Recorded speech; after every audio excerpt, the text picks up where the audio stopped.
चलो थोड़ा प्रैक्टिकल सोचते हैं। क्या आपने कभी सोचा है कि एक दुकान पर समोसा 10 रुपए का मिलता है और एक फैंसी कैफे में 30 का? या फिर क्यों एक फोन ब्रांड के इतने सारे ऑप्शंस होते हैं जबकि कुछ दवाइयों के नहीं? यह सब मार्केट फॉर्म की वजह से है। बेसिकली कैसे सेलर्स और बायर्स एक मार्केट में इंटरेक्ट करते हैं।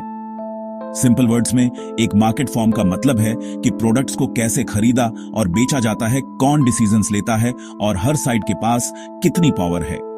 इसके अलग अलग फॉर्म्स होते हैं और हर एक के अपने रूल्स होते हैं।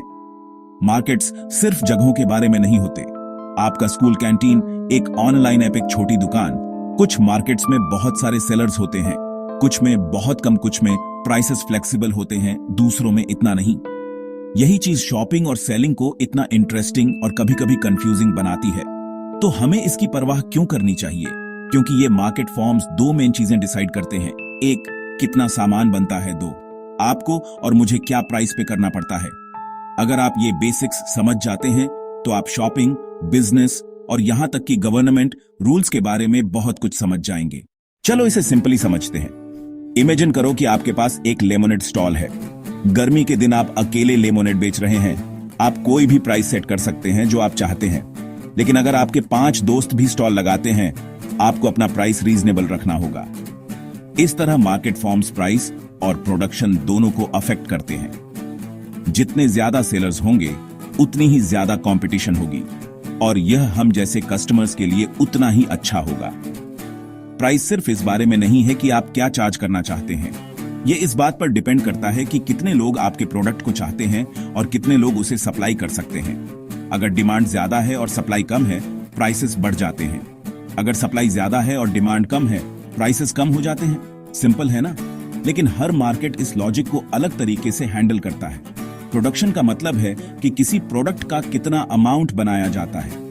एक फ्री मार्केट में कंपनीज उतनी ही चीजें बनाने की कोशिश करती हैं जितनी डिमांड को पूरा करने के लिए जरूरी है, बिना रिसोर्सेज वेस्ट किए।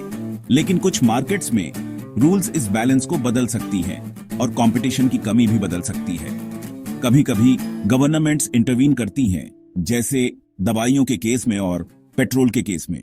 चलो अब असली बात पर आते हैं। यहाँ टॉप 10 मार्केट फॉर्म्स हैं, फन एग्जांपल्स के साथ एक्सप्लेन किए गए हैं जिनसे आप पूरी तरह रिलेट कर पाएंगे। Perfect competition. एक बड़े सब्जी मार्केट को इमेजिन करो।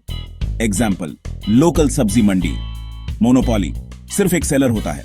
उदाहरण, इंडियन रेलवेज, अकेली train service. Duopoly, 2 sellers scene पर रूल करते हैं। उदाहरण, कोल्ड ड्रिंक्स, कोक और पेप्सी। ओलिगोपोली, कुछ बड़े प्लेयर्स। उदाहरण, mobile networks, Jio, Airtel, Vi. Monopolistic competition, कई सेलर्स, हर एक के पास कुछ यूनिक। उदाहरण, जीन्स के अलग अलग ब्रांड्स, कई चॉइसेस, अलग अलग styles. Natural monopoly, high costs की वजह से केवल एक कंपनी एफिशिएंटली चल सकती है। उदाहरण, आपके शहर में पानी की सप्लाई। मोनोप्सोनी, केवल एक बायर। उदाहरण, सरकार किसानों से एमएसपी पर गेहूं खरीदती है। ओलिगोप्सोनी, कुछ बायर्स, कई सेलर्स। उदाहरण, चाय पत्ती के किसान कुछ बड़े चाय कंपनियों को बेचते हैं। बायलेटरल मोनोपोली, एक सेलर, एक बायर। उदाहरण, एक यूनिक आर्ट वर्क सीधे एक म्यूजियम द्वारा खरीदा जाना। कार्टेल, कुछ सेलर्स प्राइस कंट्रोल के लिए हाथ मिलाते हैं। उदाहरण, ओपेक और तेल की कीमतें। इनमें से हर एक फॉर्म यह प्रभावित करता है कि कीमतें कैसे तय होती हैं और कितना उत्पादन होता है। परफेक्ट कंपटीशन में कीमतें कम रहती हैं। मोनोपोली में कीमतें ज्यादा हो सकती हैं क्योंकि कंपटीशन करने वाला कोई नहीं होता। मार्केट फॉर्म्स को समझना सिर्फ बिजनेस गीक्स के लिए नहीं है, यह हम सभी को हर सिंगल डे अफेक्ट करता है। पेट्रोल की कीमतों को ही ले लो। जब ओपेक देश कम तेल बनाने का फैसला करते हैं तो इंडिया में भी पेट्रोल की कीमतें बढ़ जाती हैं। या डेटा पैक खरीदने के बारे में सोचो, क्योंकि केवल कुछ ही कंपनियां मार्केट को कंट्रोल करती हैं। प्राइसेस अक्सर सिमिलर दिखते हैं, प्लान्स सिमिलर दिखते हैं स्टूडेंट्स के लिए। ये प्रिंसिपल्स आपको बेहतर चॉइसेस बनाने में मदद कर सकते हैं। मान लो जीन्स में मोनोपोलिस्टिक कंपटीशन है। आप बेस्ट ऑफर्स देखेंगे, आप यूनिक फीचर्स देखेंगे।